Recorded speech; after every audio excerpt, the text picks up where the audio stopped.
Welcome in A to Z तैयारी दोस्तों। तो आज की इस वीडियो में हम पढ़ेंगे इंग्लिश पेडागोजी का कंप्लीट कंटेंट। ठीक है, जो भी हमारे एग्जाम्स में जितने भी टर्म्स आते हैं ऐसी वो सब भी यहाँ पर सीखेंगे, हम उसको भी समझेंगे।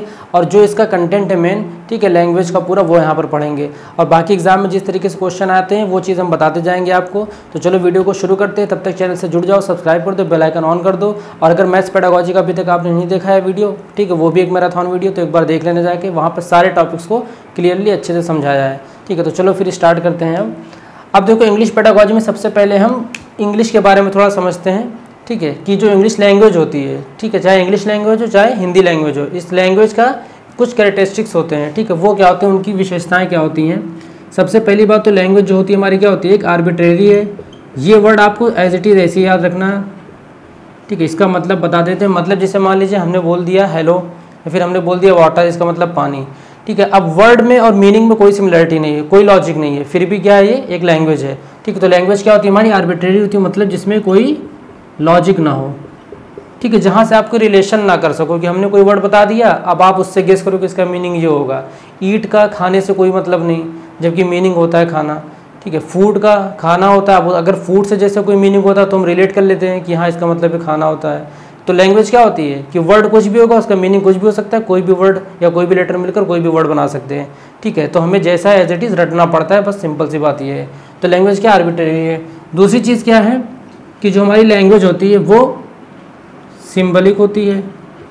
ठीक है, सिंबलिक मतलब कैसे, जैसे मान लीजिए अगर मुझे लिखना होगा हाय या हेलो लिखना होगा, तो मैं क्या सिंबल्स दूंगा ना।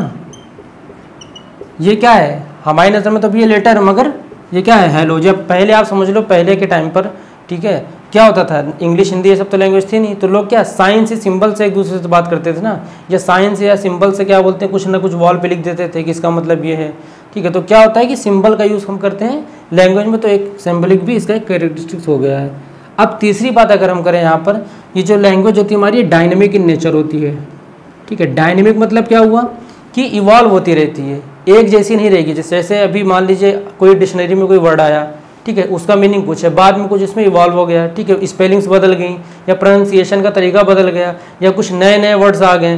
ठीक है, जो चीज़ आती रहती है ना, हमारे भी, हमने क्या बचपन में कुछ पढ़ा था। ठीक है, फिर जब कहीं और गए, थोड़ा बड़े हो गए तो कुछ पढ़ा, या हमारे फादर मदर क्या वो लोग कुछ और पढ़े थे लैंग्वेज में, हमने क्या उसको कुछ अपडेटेड वर्जन पढ़ लिया। तो मतलब क्या है कि जो चीज़ बदलती रहती है वो होती है डायनेमिक। चौथी बात क्या है कि ये इंडिपेंडेंट इन नेचर है, मतलब इसका अपना खुद का कह सकते हो आप एक क्लास है। ठीक है, इंडिपेंडेंट है, किसी चीज़ पर डिपेंड नहीं है। ठीक है, इवन अदर चीज़ें हैं वो लैंग्वेज पर डिपेंड है। अगर हमें लैंग्वेज समझाना होगा तो हम लैंग्वेज का ही यूज़ करेंगे, लेकिन हमें कोई अदर सब्जेक्ट पढ़ाना होगा तो भी हम लैंग्वेज का यूज़ करेंगे। ठीक है, तो लैंग्वेज क्या, ये इंडिपेंडेंट है। ठीक है, एक बात और आती है, फिफ्थ वन, इससे सिर्फ हमारी कम्युनिकेशन स्किल नहीं डेवलप होती है। मतलब लैंग्वेज मतलब एक सिर्फ कम्युनिकेशन का प्रोसेस नहीं है कि बस बातचीत करना ही इसलिए लैंग्वेज का इस्तेमाल करते हैं। लैंग्वेज से आपकी पर्सनैलिटी भी डेवलप होती है और आपका कॉग्निटिव डेवलपमेंट होता है। ठीक है, मतलब आपका मानसिक विकास भी होता है। तो किस लिए होती है ये, कॉग्निटिव डेवलपमेंट भी होता है इससे। दूसरा हमारा होगा पर्सनैलिटी, कॉग्निटिव पर्सनैलिटी डेवलपमेंट। ठीक है, ये 5 चीज़ें हो गई मेन। अब इसके बाद हम देखते हैं कि लैंग्वेज को हम किन किन तरीक़ों से एक्वायर कर सकते हैं। ठीक है, वो देखते हैं। अब देखते हैं, देखो लैंग्वेज को क्या है, हम 2 तरीक़ों से एक्वायर कर सकते हैं, मतलब हम 2 तरीके से लैंग्वेज को सीखते हैं। ठीक है, सबसे पहला एक होता है एक्विजिशन, और जो दूसरा होता है हमारा वो होता है लर्निंग। ठीक है, या तो हम उसको एक्वायर कर लेते हैं नेचुरली, और या तो हम उसे लर्न करते हैं। ठीक है, अब देखो ये डिफरेंस आपको जानना बहुत ज़रूरी है। अब जितने भी यहाँ पे टर्म हम यूज़ कर रहे हैं, ठीक है, इन सबको अच्छे से पहचान लेना, रट लेना, समझ लेना, कुछ भी करना, क्योंकि एग्ज़ाम में एज इट इज़ ऐसे ही आता है। अब देखो ऐसी लैंग्वेज को जिसको हम फ्रीली सीख सकें, बिना किसी एफर्ट के, नेचुरली सीख सकें। ठीक है, जैसे हम बच्चे जो होते हैं वो क्या करते हैं, माँ बाप ने जो बोला है, घर में जो भी जैसा भी सोसाइटी में, सोशल में जो भी इन्वायरमेंट रहा, ठीक, उसमें उन्होंने सीख लिया। ना तो उन्होंने जानबूझकर सीखा, ठीक है, ना तो उनसे किसी ने कहा कि तुम सीखो। तो वो ऐसी चीज़ें क्या होती हैं जिनको हम नेचुरली एक्वायर कर लेते हैं, उनको हम कहते हैं कि वो एक्विजिशन के थ्रू हमने उस लैंग्वेज को लर्न किया, जो कि होती है हमारी फर्स्ट लैंग्वेज। ठीक है, फॉर एग्जांपल हम ले लेते हैं यहाँ पर जैसे मदर टंग। ठीक, जो हमारी मातृभाषा होती है उसको। अब अगर आप सिर्फ मदर टंग से देखो तो आप इससे सारे डिफरेंस निकाल ले जाओगे। यहाँ पर सबसे पहली बात तो ये हम नेचुरली सीखते हैं, दूसरी बात, इसमें हमारा कोई एफर्ट नहीं लगता है, ठीक है, नो एफर्ट या लेस एफर्ट कह सकते हैं। तीसरी चीज़ जो है वो होगी हमारी यहाँ पर कि इसको हम सब कॉन्शियसली सीखते हैं, ठीक है, मतलब जानबूझ कर नहीं सीखते हैं, सब कॉन्शियसली सीखते हैं। तो इस लैंग्वेज को हम सब कॉन्शियसली सीखते हैं। ठीक, एग्ज़ाम में से डायरेक्ट क्वेश्चन आता है कि इसको क्या बोलते हैं, सब कॉन्शियसली सीखते हैं, कॉन्शियसली सीखते हैं, इस तरीके से। ठीक है, चौथी बात क्या होगी, इसको हम एक तरीके से कह सकते हैं कि ये इनफॉर्मल लर्निंग कह सकते हो आप, ठीक है, या इनफॉर्मल प्रोसेस है ये, क्योंकि क्या हम अपने रिलेटिव से भी सीख सकते हैं, घर में भी सीख सकते हैं, बाहर बैठे भैया किसी से भी सीख सकते हैं। ठीक है, बच्चे क्या करते हैं, जो आपने बोला उसी को क्या करेंगे, दोहराना चालू कर देंगे, वो समझ जाएंगे कि हाँ प्यास लगेगी तो पानी मम्मा बोलना पड़ेगा तो मिल जाएगा। ठीक है, अब मम्मा कोई ग्रामेटिकली कोई सही चीज़ तो है नहीं, ठीक है, तो इसलिए यहाँ पर हम एक चीज़ और समझते हैं कि इसमें ग्रामर का यूज़ नहीं होता है। ठीक है, जो फिफ्थ वन है, नो ग्रामर रूल्स। ठीक है, यहाँ पर कोई ग्रामर रूल्स की आपको कोई ज़रूरत नहीं है। तो ये होती है हमारी एक्विजिशन, जो हम बाय बर्थ, मतलब बर्थ के बाद जब हम सीखते हैं नेचुरली। ठीक है, दूसरी चीज़ जो हमारी होती है ये होती है लर्निंग के थ्रू हम जब लैंग्वेज को सीखते हैं, और ये होती है हमारी सेकंड लैंग्वेज होती है। ठीक है, सेकंड लैंग्वेज जो भी होती है वो हम क्या करते हैं, लर्न करते हैं, सीखते हैं। ठीक है, जो कि हमारी क्या होगी, नेचुरली बिल्कुल नहीं होगी। ठीक है, दूसरी बात क्या होगी, जैसे यहाँ पर सब कॉन्शियसली होगी, इसको हम क्या करेंगे, कॉन्शियसली हम सीखते हैं, जानबूझकर। ठीक है, तो इसको यहाँ पर हम कह सकते हैं जानबूझ को डेलिब्रेट। ठीक है, डेलिब्रेटली, जिसका मतलब क्या होता है, किसी भी चीज़ को जानबूझ कर सीखना। दूसरी बात, इसमें आपको क्या होगा, एफर्ट लगेगा, बिल्कुल लगेगा, नीड्स एफर्ट। तीसरा देखो, कॉन्शियसली हम सीखते हैं। ठीक है, कंपेयर कर करके पढ़ेंगे तो आपको और क्लियर हो जाएगा। चौथी बात यहाँ पर देखो, इसको हम फॉर्मल कह सकते हैं। हम स्कूल में, क्लास में क्या होता है, जब सेकंड लैंग्वेज सीखते हैं, सपोज करिए अगर आपकी फर्स्ट लैंग्वेज है मदर टंग हिंदी है, नॉर्मल हम जैसे भी बोल रहे हैं, अब इंग्लिश के लिए हमने क्या किया था, कोचिंग ज्वाइन किया था, स्कूल में पढ़ा था।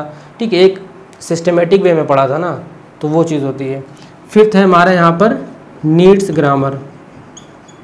अब क्या होगा कि अगर आपको कोई लैंग्वेज लर्न करना होता है तो उसको आप कब लर्न कर लेते हो, जब आप उसके स्ट्रक्चर को, उसके ग्रामर को, उसमें जो भी यूज़ होंगे वोकैब्स या फिर जो भी वर्ड्स यूज़ होंगे उनको हम समझते हैं।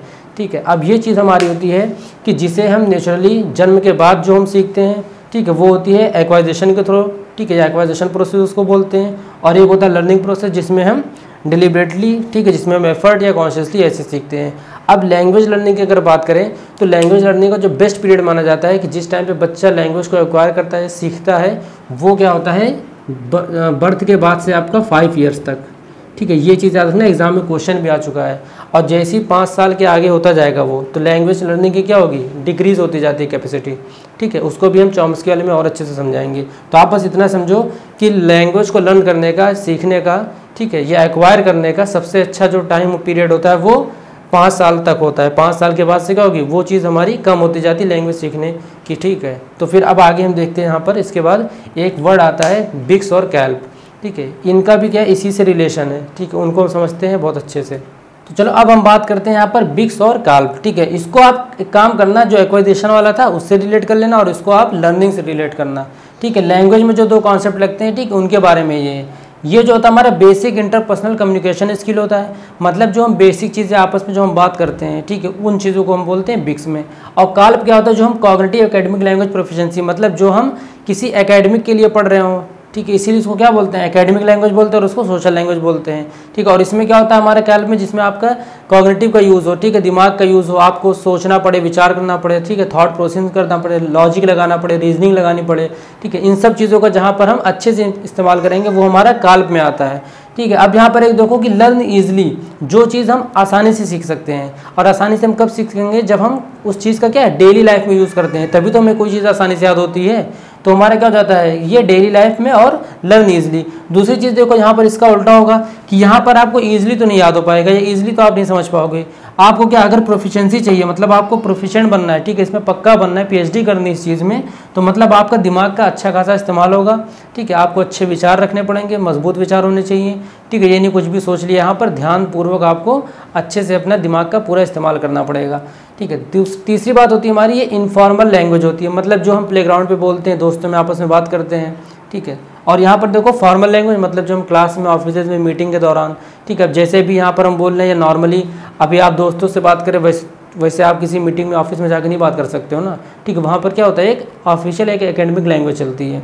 अब यहाँ पर देखो अब ये होती है नॉन स्पेशलाइज्ड। अब यहाँ पर आपको अगर कोई चीज़ सीखनी है जो ईजिली भी हो, डेली लाइफ में भी यूज़ हो, तो उसमें आपको क्या स्पेशलाइज तो नहीं होना है, ठीक है। और यहाँ पर देखो इसका अपोजिट होगा स्पेशलाइज्ड, मतलब अब इतनी चीज़ अगर आप करोगे, दिमाग लगाओगे, सीखोगे भी अच्छे से, तो क्या है, किस लिए कर रहे हो, प्रोफेशनल लेवल पे जाना, तो क्या मतलब आप उसके स्पेशलाइज हो जाओगे, ठीक है। तो ये होता है हमारा काल्प और ये होता है बिक्स, ठीक है। कभी भी अगर कोई ऐसा एग्जाम्पल आ जाए जो लैंग्वेज से रिलेटेड ना हो, तो उसमें बस इतना चीज़ तुम ध्यान देना कि अगर वो चीज़ ईजिली हम सीख पा रहे हैं या ईजिली याद हो पा रही है, ठीक है, या बहुत ज़्यादा जोर नहीं देना पड़ रहा है, तो वो हमारा बिक्स में आता है। और जहाँ पर दिमाग का ज़्यादा इस्तेमाल करना पड़ रहा है, ज़्यादा ऐसी एक्टिविटी करनी पड़ रही है, तो हमारा काल्प में आ जाता है, ठीक है। तो बस लैंग्वेज में बस यही इतनी चीज़ थी। अब इसके बाद हम बात करेंगे नॉम चॉम्स्की की, ठीक है, जिन्होंने क्या लैंग्वेज एक्विजिशन डिवाइस दी थी, ठीक है। उनके बारे में थोड़ा सा पढ़ेंगे, एक बैकग्राउंड, और उसके बाद फिर हम आगे बढ़ेंगे। इनका क्या रोल रहा है भाई साहब का लैंग्वेज डेवलपमेंट में, क्या रोल रहा है वो देखते हैं। सबसे पहली बात तो इनके बारे में जान लो, ये फादर ऑफ लैंग्वेज डेवलपमेंट इनको कहा जाता है, फादर ऑफ लैंग्वेज डेवलपमेंट, ठीक है, भाषा के विकास के पिताजी, ठीक है। या फिर आप कह सकते हैं father of modern language development. दोनों तरीके से क्वेश्चन एग्जाम में आ सकता है, ठीक है। तो दोनों चीज़ याद रखना, मॉडर्न लैंग्वेज डेवलपमेंट या फिर लैंग्वेज डेवलपमेंट सिंपली। मेन बात है यहाँ पर कि लैंग्वेज डेवलपमेंट के क्या है, फादर हैं ये। अब यहाँ पर देखो इनके हिसाब से जो इनकी लैंग्वेज डेवलपमेंट थ्योरी थी, ठीक है, उसमें क्या था इनके हिसाब से कि जो बच्चा होता है उसके अंदर इनेट एबिलिटी होती है क्या लैंग्वेज को एक्वायर करने की। मतलब बच्चा क्या होता है, जन्म के बाद से ही उसके अंदर ऐसी एबिलिटी होती है कि वो फ्रीली ईजिली, ठीक है, बिना एफर्ट के लैंग्वेज को सीख सकता है, ठीक है। हमें उसको कोई क्लास में बैठा के ऐसे सिखाना नहीं पड़ेगा, A for apple, B for ball, ठीक है। जो लैंग्वेज होती है यानी कि जो उसकी मदर टंग होती है उसको क्या ईजिली सीख सकता है, ठीक है। ये बच्चे के अंदर जन्मजात पाई जाती है, ठीक है। यहाँ पर देखो इनका जो कॉन्सेप्ट था इन्होंने एक चीज़ से कंपेयर किया था, जैसे मान लो इधर आपका जो ब्रेन इसके अगर हम दो हिस्से कर लें, ये हमारा हो गया लेफ्ट और ये हो गया हमारा राइट, ठीक है। इनके हिसाब से कि बच्चों के, ठीक है, या इंसान के अंदर एक ऐसी डिवाइस पाई जाती है जिसको हम बोलते हैं लैड, लैंग्वेज एक्विजिशन डिवाइस, ठीक है। सबसे पहले इसको लिख देते हैं यहाँ पर,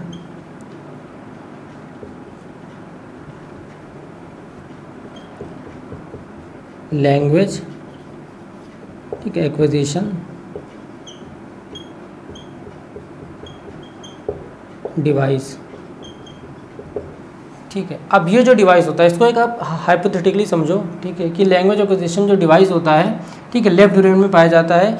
इससे क्या होता है कि बच्चों को क्या ये चीज़ मदद करती है उसको लैंग्वेज को एक्वायर करने में, ठीक है, सीखने में, ठीक। ये एक तरीके से एक डिवाइस होता है उसके दिमाग में जो उसको क्या करेगा, अपनी मदर टंग को या फिर जिस एटमॉस्फेयर में, जिस एनवायरनमेंट में वो रह रहा है उस भाषा को सीखने में, ठीक है। अब लेफ्ट ब्रेन और राइट ब्रेन जब आए तो यहाँ पर कुछ और चीज़ें समझ लो कि लेफ्ट ब्रेन का कुछ वो ये किसी चीज़ के लिए रिस्पॉन्सिबल होते हैं, ठीक है, ये किसी और चीज़ के लिए रिस्पॉन्सिबल होते हैं, ठीक है। तो यहाँ पर हम समझेंगे जैसे कि आपके लॉजिक के लिए रिस्पॉन्सिबल होगा ये, ठीक है। जो भी आप लॉजिक का इस्तेमाल करते हो ना, जितने भी हम लॉजिक्स लगाते हैं वो हम क्या करेंगे उस टाइम हम लेफ्ट ब्रेन का यूज़ करते हैं। और हमारा जैसे थॉट हो गया,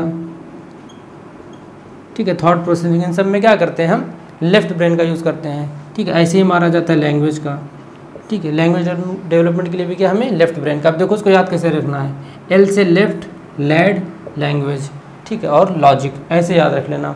अब राइट ब्रेन का देख लो, कभी कभी एग्जाम में पूछ लेता है इसलिए बता दे रहे हैं। जैसे आपकी स्पेशल अंडरस्टैंडिंग है, ठीक है, इसमें क्या आपका राइट, मतलब जहाँ पर आपको शेप्स के बारे में, इमेज के बारे में, ये सब जितने भी प्रोसेसिंग होती है ये सब हमारी राइट में होती हैं, ठीक। और इसको हम क्रिएटिविटी के लिए भी जानते हैं, ठीक है, क्रिएटिविटी के लिए भी रिस्पॉन्सिबल होगा, ठीक है। जितनी भी हम क्रिएटिविटी करते हैं क्या हमारे वो क्या करते हैं, राइट ब्रेन का यूज़ करते हैं वहाँ पर, या राइट ब्रेन उसके लिए रिस्पॉन्सिबल होता है, ठीक है। तो ये चीज़ था नॉम चॉम्स्की के अकॉर्डिंग कि बच्चे जो होते हैं वो चीज़ों को जन्मजात ही सीख लेते हैं, मतलब पैदा होने के बाद ही सीख लेते हैं, उनको आपको कुछ अलग से सिखाना नहीं पड़ेगा क्योंकि उनके अंदर क्या एक लैड, लैंग्वेज एक्विजिशन डिवाइस पाई जाती है।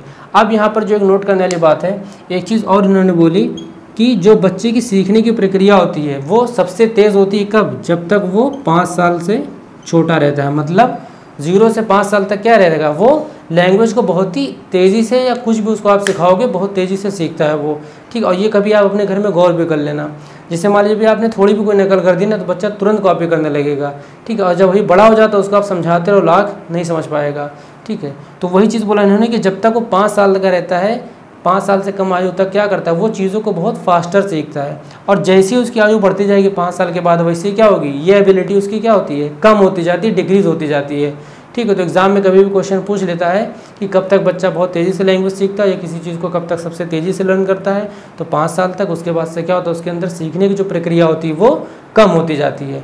ठीक है। अब चॉम्स्की का बस इतना ही कॉन्सेप्ट था, आपके ऊपर फिर से रिविजन करा दी। सिर्फ इतना याद रखना है, फादर ऑफ लैंग्वेज डेवलपमेंट बोला जाता है इनको। लैंग्वेज से रिलेटेड जितनी भी चीज़ें आ जाएँ, ठीक है, वो चीज़ किस में जाएगी, आपकी नॉम चॉम्स्की में। ठीक है। लैंग्वेज एक्विजिशन डिवाइस होता है एक, जो हमें क्या करता है, लैंग्वेज को सीखने में हेल्प करता है। और एक चीज़ और यहाँ पर देखो, याद रखना कि लैंग्वेज को सीखने के लिए ये सब चीज़ के साथ साथ क्या हमें उस वैसा इन्वायरमेंट और वैसा एटमॉस्फेयर चाहिए। ठीक है। आसपास वैसे ही रहें बच्चे। अब हमारे साथ देखो क्या होता है, अगर सपोज करो हम इंग्लिश को सीख रहे हैं, ठीक है, अगर हम सीखते हैं, क्लास में सीखते हैं और क्लास के बाहर ना तो हम इंग्लिश बोलते हैं, ना घर में बोलते हैं, ना कुछ, तो क्या होता है, उस चीज़ को हम उतना सीख नहीं पाते हैं। अब मान लो अगर हमारा इन्वायरमेंट ही ऐसा हो, हर जगह इंग्लिश का यूज़ होगा, तो जाहिर सी बात है हम एफर्ट करें चाहे ना करें, हम सीख लेंगे उसको। ठीक है। तो वही उन्होंने कहा कि एक लैंग्वेज को सीखने के लिए, ठीक है, सबसे ज़रूरी जो होता है वो इन्वायरमेंट होता है। ठीक है। उसके आसपास का वातावरण कैसा है, ठीक है, कैसे सोसाइटी, कैसे लोग हैं। ठीक है। तो ये चीज़ हमारी क्या है, लैंग्वेज के विकास के लिए यूज़ होती है। टर्म हमने बहुत सुना है, यूनिवर्सल ग्रामर। ठीक है। इनका भी क्या चॉम्स्की से रिलेटेड है।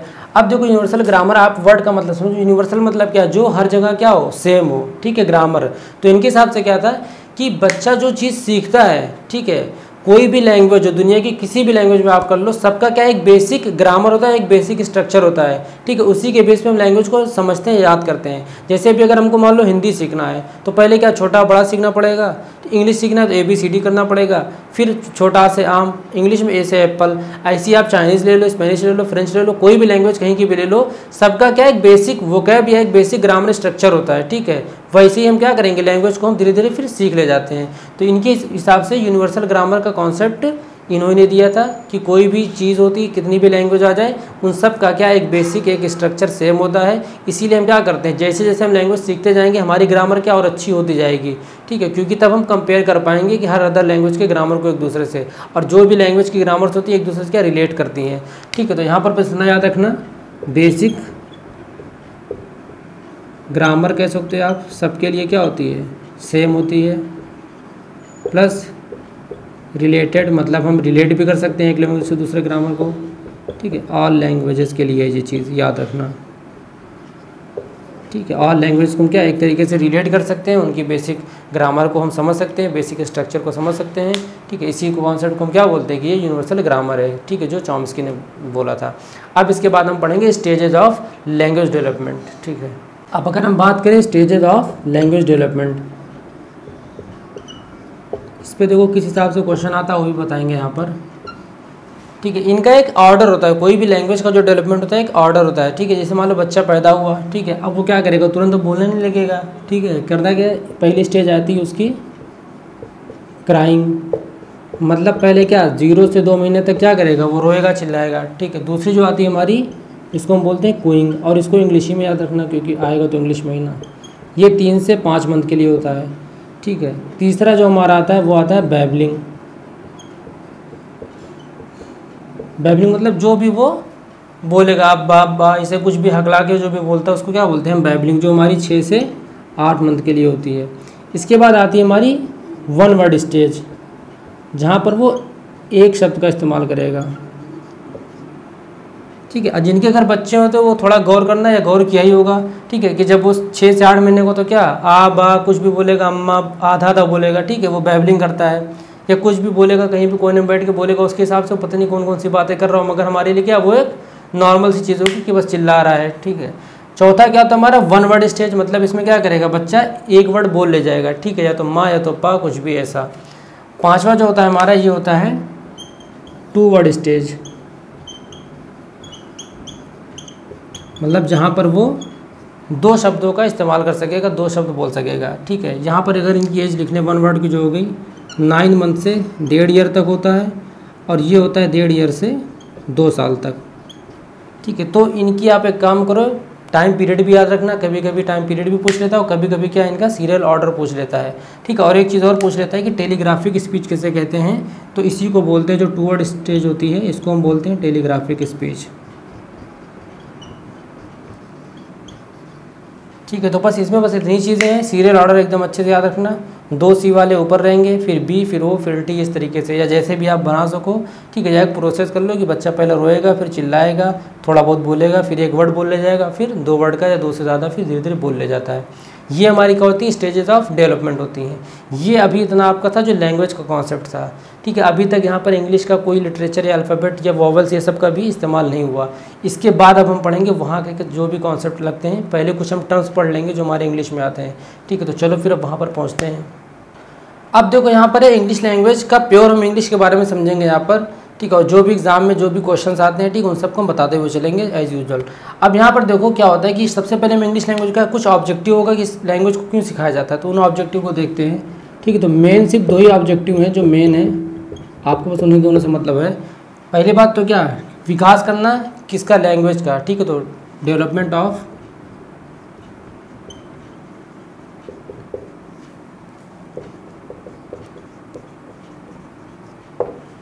ठीक है। दूसरी बात क्या होगी हमारी, टू डेवलप प्रोफिशिएंसी, मतलब लैंग्वेज प्रोफिशिएंसी को क्या डेवलप करना कि हम बेहतर तरीके से लैंग्वेज का यूज़ कर सकें, ठीक है। चाहे वो बात करने में हो, लिखने में हो, पढ़ने में, किसी भी चीज़ में हो, ठीक है। और लिटरेरी तरीके से मतलब जैसे आपका कुछ भी आप कोई चीज़ लिख रहे हो, ठीक है, या उसको सुन रहे हो, पढ़ रहे हो, ठीक है, वही सब नॉर्मल चीज़ें हैं ये दोनों ही। ये इसका क्या है, मेन ऑब्जेक्टिव है।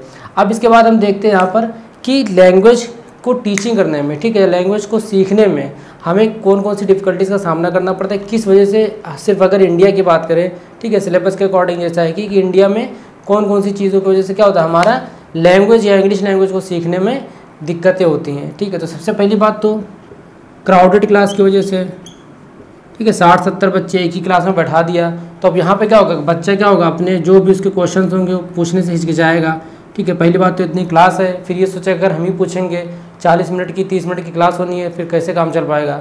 60-70 बच्चे हैं, अगर एक बच्चा भी क्वेश्चन पूछेगा तो क्लास तो ऐसी और हो जाएगी, ठीक है। तो क्या होगा, क्राउडेड की वजह से क्या टीचर क्या करता है, बच्चों पे गौर नहीं कर पाएगा, ठीक है। किसी पर मान लीजिए कहीं पे कोई पढ़ नहीं रहा है, कहीं कोई इंटरेस्ट नहीं ले रहा है, कहीं कुछ अपना अलग एक्टिविटी किए पड़ा है, तो ये सब चीज़ें क्या होगी, टीचर के लिए मुश्किल होती जा रही हैं, ठीक है। दूसरी चीज़ क्या होगी हमारी यहाँ पर कि उसको इन्वायरमेंट आउटसाइड, बाहर की तरफ क्या, वही जो इन्वायरमेंट क्लास में है, ठीक है, वो इन्वायरमेंट उसको बाहर नहीं मिल पा रहा है, स्कूल में नहीं मिल पा रहा है, ठीक है। जैसे मान लो अभी यहाँ पर इंग्लिश हम पढ़ा रहे हैं, ठीक है, हमने बच्चों को सिखाया इसका ऐसे ऐसे यूज़ करते हैं। अब वो जाकर रिवीजन करने के बजाय वहाँ पे क्या लोगों से हिंदी में बात कर रहा है, ठीक है, या अपनी खड़ी बोली कुछ भी यूज़ कर रहा है, तो क्या होगा, उसको दिक्कत होगी ना लैंग्वेज को सीखने में। जिस तरीके से वो सीख सकता था अगर बाहर भी सेम वैसे एनवायरनमेंट मिल जाता, ठीक है, तो अच्छे से सीखता। तो वहाँ पे क्या होगा, अगर आउटसाइड आपका इन्वायरमेंट नहीं मिलेगा, अच्छा या बेहतर इन्वायरमेंट नहीं मिलेगा, तो क्या होगा, लैंग्वेज सीखने में दिक्कत आएगी। तीसरी बात क्या है, कहीं कहीं पे टीचर भी क्या करते हैं, लैक ऑफ स्ट्रेटजीज हो जाती है, या फिर लैक ऑफ वोकैब, मतलब उनके पास भी इंग्लिश सिखाने के लिए क्या कोई अच्छी स्ट्रेटजी नहीं हो पाती, कोई अच्छा मेथड नहीं हो पाता है, इस वजह से भी दिक्कत होती है। लैक इन टीचिंग मेथड्स भी कह सकते हो आप, और लैक इन वोकेबुलरी जो आपका एग्ज़ाम से रिलेटेड जो टर्म है, ठीक है, सिंपली ऐसा ही है। तो ये क्या कुछ ऐसे रीजंस हैं जिनकी वजह से क्या इंग्लिश लैंग्वेज का डेवलपमेंट होने में दिक्कतें होती है, ठीक है, या हमें डिफ़िकल्टी फेस करनी पड़ती है, ठीक है। तो बस सिंपल से बात, ऑब्जेक्टिव लिटरली डेवलपमेंट होता है और प्रोफिशिएंसी डेवलपमेंट के लिए होता है। बाकी ये क्या होगी, जो भी ड्रॉबैक कह सकते हो या जो भी कमियां हैं जिन वजह से इंग्लिश लैंग्वेज को सीखने में दिक्कतें होती हैं। अब इसके बाद हम पढ़ेंगे सीधे अल्फ़ाबेट की तरफ, ठीक है। अब अल्फ़ाबेट देखो, नाम को तो बस अल्फ़ाबेट है 26, वहाँ से पूरी कहानी शुरू होती है आपकी, और वहीं से क्वेश्चन ऐसे ऐसे टर्म आ जाते हैं कि दिमाग आपका एकदम हिल जाता है। तो पहले सबसे पहले उन टर्म्स को समझेंगे, ठीक है। चलो अब हम देखते हैं इंग्लिश में। सबसे पहली बात तो सबको पता है, बहुत ईजी, कितने अल्फ़ाबेट्स होते हैं, 26 होते हैं, ठीक है। अभी देखो ईजी से और क्या क्या होता जाता है ये। अब 26 में आपके कुछ वॉवेल्स होते हैं और कुछ कॉन्सोनेंट्स होते हैं। अब कितने वॉवेल्स होते हैं, 5 वॉवेल्स होते हैं, और कॉन्सोनेंट्स कितने होंगे बच्चे, 21 क्या होंगे, कॉन्सोनेंट्स होंगे। अब वॉवेल कौन कौन से होते हैं, जिनको नहीं पता बता दें, ए, ई, आई, ओ और यू, ठीक है। ये हमारा क्या होगा, अगर हम रिटर्न बेस पे देखें लेटर्स के हिसाब से, तो ये हमने डिवीज़न कर दिया कि अल्फ़ाबेट्स के अगर हम डिवीज़न करेंगे तो वॉवेल्स में आते हैं 5 और 21 कॉन्सोनेंट्स में आते हैं। अब यहाँ पर देखो, ये तो आपसे पूछेगा नहीं, आपसे पूछेगा क्या, अल्फ़ाबेट्स के बाद अगर हम पूछें इनके साउंड्स की बात करें, ठीक है, हर अल्फ़ाबेट का क्या अपना एक अलग साउंड है, ठीक है। साउंड की वजह से तो हम चीज़ों में डिफ्रेंशिएट कर पाते हैं ना। तो अब यहाँ साउंड के हिसाब से अगर हम देखें तो पहली बात तो साउंड को आप ये समझो, इसको हम फोनेम भी बोलते हैं, ठीक है। फोनेम मतलब क्या, जैसे आपका PH फा हो गया, ठीक है, BH क्या हो गया आपका भा हो गया, ठीक है, BA क्या हो गया, बा हो गया। ठीक है, सब क्या आपके फोनेम्स इनको बोलते हैं। ठीक, तो एक टर्म यहाँ से आपको क्लियर हो गया, फोनेम। अब साउंड की स्टडी को क्या बोलते हैं हम, फोनेटिक बोलते हैं। फोनेटिक मतलब स्टडी ऑफ साउंड्स, मतलब आप साउंड्स का ऑपरेशन ही कर देते हैं। और अगर आपका एक वर्ड आता है फोनोलॉजी, ये सब एग्ज़ाम में आया हुआ है, इसको क्या बोलते हैं, study of particular parts of sound, particular part of sound. ठीक है, मतलब साउंड को कोई पर्टिकुलर पार्ट हो उस पे जो हम स्टडी करते हैं उसको हम बोलते हैं फोनोलॉजी, और फोनेटिक हम बोलते हैं स्टडी ऑफ साउंड सिंपली। और साउंड का फोनेम से रिलेट करो, जैसे हमारे फ़ोन से क्या साउंड आता है, इस तरीके से समझो। ठीक है, अब देखो साउंड्स के आधार पर अगर हम देखें तो क्या होता है, हमारे टोटल साउंड्स होते हैं 44। ठीक है, एग्जाम में डायरेक्टली पूछा गया था कि साउंड्स कितने तरीके होते हैं, कौन कितने होते हैं। ठीक है, कौन कौन से होते हैं वो भी आगे समझेंगे। अब हो गए हमारे 44, जिसमें से क्या होता है कि 20 जो होंगे आपके वो वॉवेल्स होंगे, वॉवेल साउंड, और जो आपके बचे 24 होंगे वो होंगे कॉन्सोनेंट साउंड्स। अब देखो लेटर और साउंड्स में फ़र्क है यहाँ पर। कॉन्सोनेंट वर्ड्स क्या हो गए, जो आपके इनके अलावा जो भी वर्ड होंगे वो होंगे, लेकिन साउंड क्या हो गया कि हम जो प्रोनाउंस करते हैं जब, ठीक है, उस टाइम हमारे जो प्रोनाउंसिएशन में जो हम साउंड का यूज़ करते हैं उसमें 20 ऐसे टाइप के साउंड्स आपके हैं जो वॉवेल्स होते हैं। ठीक है, और 24 ऐसे हैं जो कॉन्सोनेंट साउंड करते हैं। ठीक है, अब इसको थोड़ा अच्छे से बेहतर तरीके से समझ रहे हैं। ऐसे वर्ड्स जिनको जब हम बोलते हैं तो हमें क्या एक ही वॉवेल का साउंड आएगा, उसको हम बोलेंगे वो मोनोथॉन्ग्स होते हैं। जैसे अगर हमने मान लीजिए कोई ले लिया है एग्जाम्पल थिन, ठीक है, थिन मतलब पतला। अब मान लीजिए हमने थिन ले लिया तो यहाँ पर देखो सिर्फ आई का क्या, आई का साउंड आया ना वॉवेल में, बाकी तो सब क्या है कॉन्सोनेंट हैं। तो ऐसे जैसे थिन हो गया, ठीक है, आपका कोई एग्जांपल ले लेते हैं हम, जैसे यहाँ पर हमने बोल दिया ब्रिंग, ठीक है, तो यहाँ पे भी क्या एक साउंड आया। तो इस टाइप के क्या ऐसे 12 साउंड है। ठीक है, ये बस एक साउंड है, ऐसे अदर्स 11 और होंगे। ठीक है, डिप्थोंग में क्या होता है, ऐसे वर्ड्स जिन पे हमारे डबल वॉवेल का साउंड आता है, इसलिए इनको हम क्या बोलते हैं, डबल वॉवेल साउंड। ठीक है, डबल वॉवेल साउंड। ये हमारा क्या हो जाएगा, सिंगल वॉवेल साउंड। ठीक है, ये हमारे होंगे डबल वॉवेल साउंड, इसलिए इनको क्या बोलते हैं, हम बोलते हैं इनको ग्लाइडिंग वर्ड्स भी बोलते हैं इनको। ठीक है, ग्लाइडिंग वॉवेल्स, क्यों, एक वॉवेल के बाद एक और वॉवेल का साउंड आता है। अब यहाँ पर अगर एग्जांपल हम देखें, जैसे मान लीजिए हमने लिख दिया यहाँ पर, हमने बोल दिया फॉयल, ठीक है, या फिर हमने कोई वर्ड ले लिया यहाँ पर कॉइन। ठीक है, एक वर्ड हमने ले लिया यहाँ पर मान लो फियर। ठीक है, अब जैसे देखो एक आपका OI वाला साउंड आया, ठीक है, और एक आपका EA वाला आया, ऐसे ही कितने होते हैं हमारे 8 और होते हैं। ठीक है, फॉयल हो गया, कॉइन हो गया, कॉयल हो गया, फियर हो गया, ठीक है, डियर हो गया, ये सब क्या हो गया हमारे किस में आ गए, डिप्थोंग्स में आ गए। अब एक चीज़ देखो यहाँ पर, ठीक है, चलो आप ही लोग से मैं पूछ लेता हूँ कि ये जो वर्ड है ब्रेड, ठीक है, आप चाहना तो वीडियो को रोक के कमेंट कर देना, ये बता दो ये मोनोथॉन्ग्स है कि डिप्थोंग है। ठीक है, कमेंट करने के बाद वापस आना, फिर देखना कि क्या यहाँ पर सस्पेंस है। ठीक है, तो चलो अगर आपने कमेंट कर दिया होगा अब देखो ब्रेड जो होगा हमारा, अब यहाँ पर देखो कुछ लोगों को कन्फ्यूज़न क्या होती है कि डबल वॉवेल साउंड मतलब एक साथ जब 2 वॉवेल आएंगे। ठीक है, नहीं भैया, एक साथ जब 2 वॉवेल का साउंड आएगा तब हम बोलेंगे वो क्या है, डिप्थोंग्स हैं, क्योंकि यहाँ पर हम साउंड की बात कर रहे हैं, रिटन में लेटर या जो अल्फ़ाबेट जो लिखा है उसकी बात नहीं कर रहे हैं।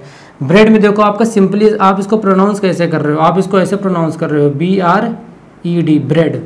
ठीक है, जबकि यहाँ पर E है तो 2 वॉवेल, इसका मतलब ये नहीं, साउंड तो हमारा एक निकल रहा है ना, तो ये किस में चला आएगा, ये भी आपका मोनोथॉन्ग्स में आ जाएगा। ठीक है, कभी कभी एग्जाम में क्या होता है, कंफ्यूज करने के लिए एग्जामिनर ऐसे वर्ड्स दे देगा कि बच्चे तो ही रटे होंगे कि 2 एक साथ आ जाएंगे तो हम डिप्थोंग बोल देंगे। ठीक है, ये बहुत कम जगह मैंने देखा किसी ने बताया हो। ठीक है, तो इस चीज़ को समझ लेना कि मोनोथॉन्ग्स वो होते हैं जिनमें एक वॉवेल का साउंड आता है, डिप्थोंग्स वो होते हैं जिनमें 2 वॉवेल का साउंड आता है। ठीक है, यहाँ पर क्या है, साउंड का वॉवेल का कॉन्सेप्ट खत्म हो गया। ठीक है, अब चलो आगे बढ़ते हैं। अब देखो ये जो 3 भाई हैं, ठीक है, इनका भी बहुत एग्जाम में पूछ लेता है। तो इन टर्म का मतलब क्या होता है, होमोफोन। देखो एक चीज़ पहले समझ लो, फ़ोन जहाँ भी आएगा वो साउंड से रिलेटेड होगा, और होमो मतलब सेम जैसा होगा, मतलब ऐसे वर्ड जिनका क्या हो, सेम साउंड हो, उनको हम क्या बोलेंगे, होमोफोन। बाकी इनकी स्पेलिंग भी अलग होगी और मीनिंग भी अलग होगा।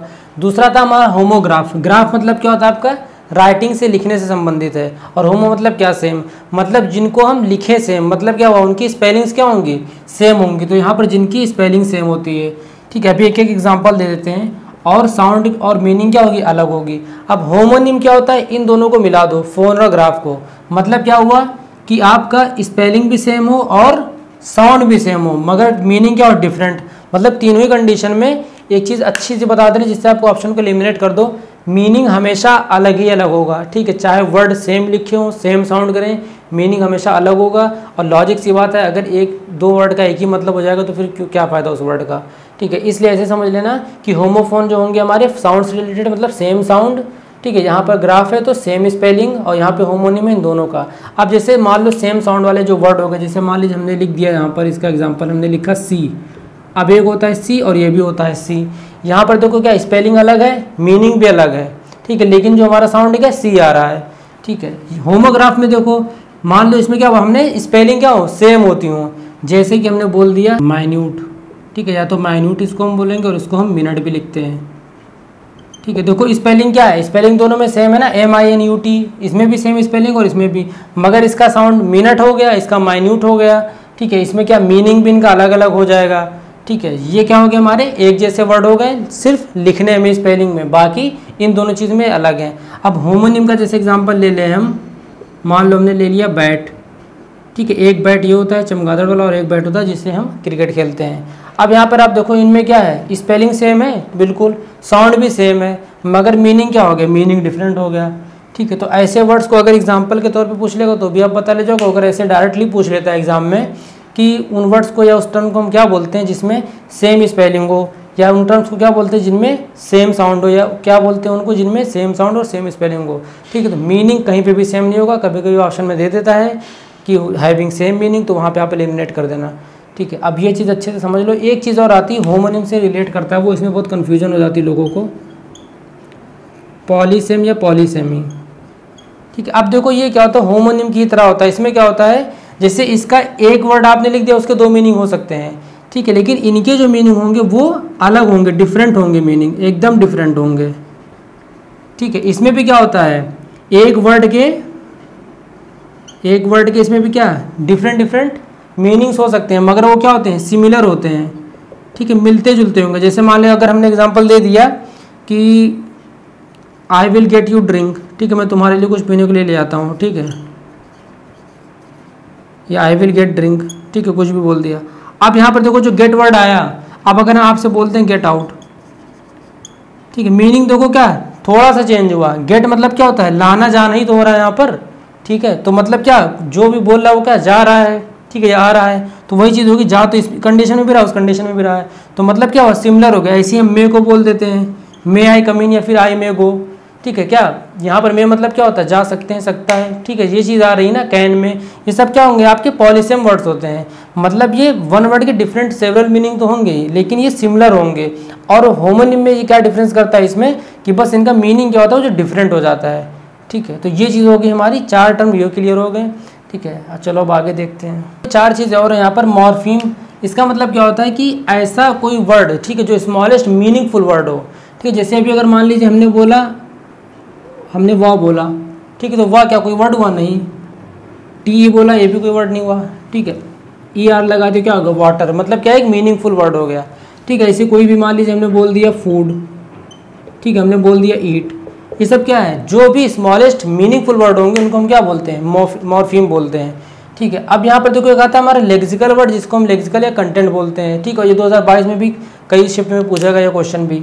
इसका मतलब क्या होता है कि ऐसे वर्ड जिनका क्या इंडिपेंडेंट मीनिंग हो, मतलब जो जिनका आप कह सकते हैं डिक्शनरी में मीनिंग आपको मिल जाए, ठीक है। ये आसान ट्रिक है, समझ लेना, इंडिपेंडेंट मीनिंग, ठीक है। जैसे भी अगर मान लीजिए हम ढूंढने जाएँ यहाँ पर कि सपोज करिए हमने बोल दिया ब्यूटी, ठीक है। अब इसका मीनिंग आपको क्या डिक्शनरी में बिल्कुल आराम से मिल जाएगा, ठीक है, एक ये वर्ड हो गया। ऐसे मान लीजिए हमने बोल दिया कोई वर्ड आपका स्लीपिंग, ठीक है, या स्लीप, तो क्या ऐसे वर्ड जिनका क्या हो, इंडिपेंडेंट खुद का मीनिंग हो, जिनका कुछ मतलब हो और जो डिक्शनरी में मिल जाते हो, ऐसे वर्ड्स, ठीक है। अब फंक्शनल वर्ड क्या होते हैं, ऐसे वर्ड जैसे आपके नाउन हो गए, प्रोनाउन हो गए, कंजक्शन, ठीक है, जेंडर, जिरंड, कुछ भी ऐसी चीज़ें जो आपको क्या हो कनेक्ट करने के काम आए, मतलब एक स्ट्रक्चर में क्या कुछ ना कुछ फंक्शन निभा रहे हो। जैसे आपका इज हो गया, ठीक है, हेल्पिंग वर्ब होता है ये, द हो गया, ठीक है। ये सब क्या ऐसे ऐसे वर्ड्स हैं जो आपको फंक्शनल काम करते हो जहाँ पर, ठीक है, जिनका कुछ यूज़ हो ग्रामेटिकली, ऐसे आप समझ लो। एक होता है साइट वर्ड। साइट वर्ड क्या होता है, जिनको आप इजीली समझ सकते हो, जो आपको क्या है, जैसे आप एक कोई चैप्टर की रीडिंग कर रहे हो, अगले चैप्टर में रीडिंग किया फिर वही वर्ड मिल गया, फिर अगले चैप्टर में रीडिंग किया फिर वही वर्ड मिल गया, मतलब जो आपको क्या इजीली डे टू डे मिलते जुलते जो वर्ड मिलते हो, ठीक है, जिनका मतलब आप आसानी से समझ सकते हो। जैसे कि आपका कैन हो गया, ठीक है, विच हो गया, ठीक है, हु हो गया। इनको क्या करते हो आप डेली यूज़ करते हो या डेली आप इनको पढ़ते हो रीडिंग करते टाइम, तो आप क्या समझ जाते हो, ठीक है। तो बस इतना ही इसमें डिफरेंस है, ठीक है। लेक्सिकल वर्ड हमारे होंगे जिनका इंडिपेंडेंट मीनिंग होगा। फंक्शनल वर्ड जैसे इज, द, एक्सेट्रा, जो भी नाउन प्रोनाउन वाले जितने भी सब वर्ड्स होते हैं या जो इनको कनेक्ट करते हैं वो सब होते हैं हमारे।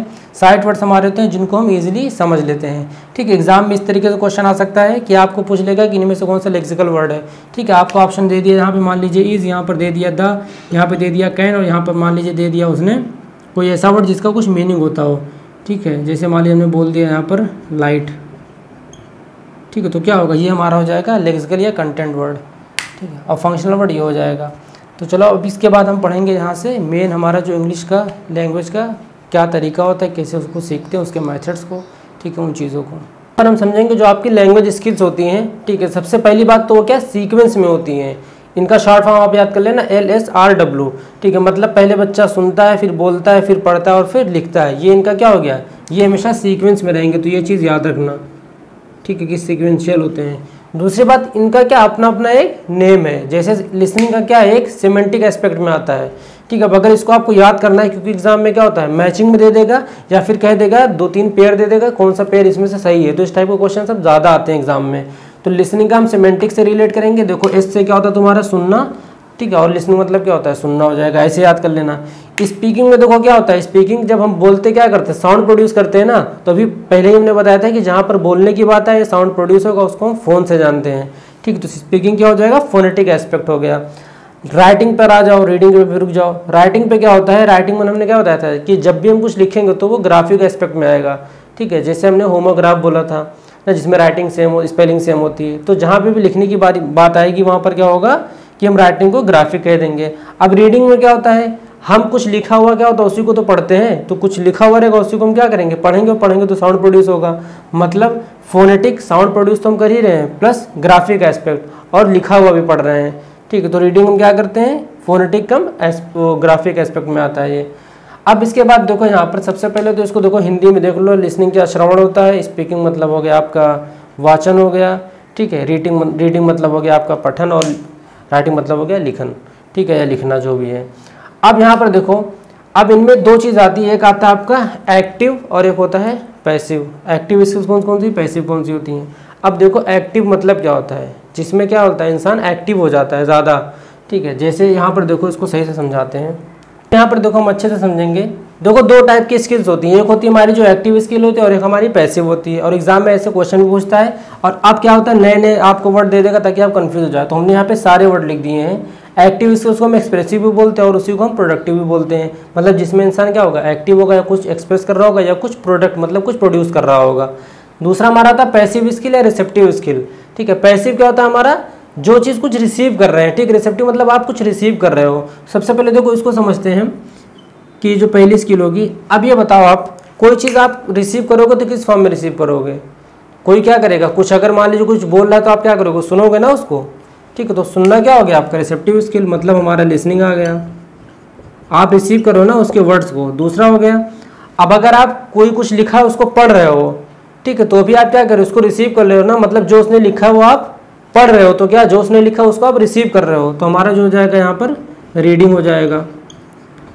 ये दोनों स्किल इसमें आ जाती हैं। अब इधर हम समझते हैं, हम कुछ प्रोड्यूस कर रहे हैं तो मतलब क्या अभी अब हम बोल रहे हैं तो क्या कर रहे हैं, कुछ एक्सप्रेस कर रहे हैं ना, जो हम आपको सिखाना चाह रहे हैं या जो चीज़ हमें आती है हम उसको एक्सप्रेस करके आप तक पहुंचा रहे हैं, तो मतलब क्या हुआ हम स्पीकिंग का यूज़ कर रहे हैं, तो यहाँ पर आ जाएगा स्पीकिंग। अब दूसरी बात, यहाँ पर हम बोर्ड पर लिख रहे हैं, मतलब जो हम बोल रहे हैं उसी को हम क्या कर रहे हैं, आपको लिख के अगर एक्सप्रेस करें तो हम उसको क्या बोल देंगे, राइटिंग आ जाएगा। स्पीकिंग और राइटिंग। अब आप इसको देखो याद कैसे रखना, पहली बात तो इन दोनों अवस्था में आप एक्टिव हो, ठीक है। आप बोल रहे हो तो आप एक्टिव हो गए हो, आप लिख रहे हो तो भी आप एक्टिव हो, सुन रहे हो आप लेटे भी सुन सकते हो, बैठ के सुन सकते हो, कैसे भी सुनो, आपका मन हो चाहना हो। सुनने में क्या है, कान में तो आवाज़ जाएगी ना, तो बस ऐसे याद रखना। इसमें क्या होता है कि इंसान कुछ ना कुछ प्रोड्यूस करेगा, ठीक है। यहाँ पर वो अपने क्या इमोशंस को, ठीक है, अपनी नॉलेज को, इन्फॉर्मेशन को क्या करेगा, आप तक पहुँचाएगा, ठीक है। तो कुछ ना कुछ वो प्रोड्यूस करेगा वहाँ पर या एक्सप्रेस करेगा, ठीक है। इनसे भी याद रख सकते हो। तो स्पीकिंग हो गया आपका, राइटिंग हो गया। यहाँ पर वो रिसीव करेगा, जो बोला आपने वो सुनेगा, ऐसे समझो, जो बोला है वो सुनेगा हमारा रिसीवर, ठीक है। और जो लिखा है वो पढ़ेगा कौन, हमारा रिसीवर, मतलब हमारा रिसेप्टिव। इसको क्या बोलते हैं, हिंदी और इंग्लिश में देख लेते क्या बोलते हैं। रिसीव करना मतलब क्या, जब हम ग्रहण कर रहे हो कुछ तो उसको क्या बोलते हैं, ग्रहात्मक। बाकी थोड़ा बहुत अगर हिंदी गलत होगा तो समझ लेना। और इसको हम बोलते हैं, अगर हम एक्सप्रेस कर रहे हैं तो क्या बोलेंगे इसको, अभिव्यक्तात्मक,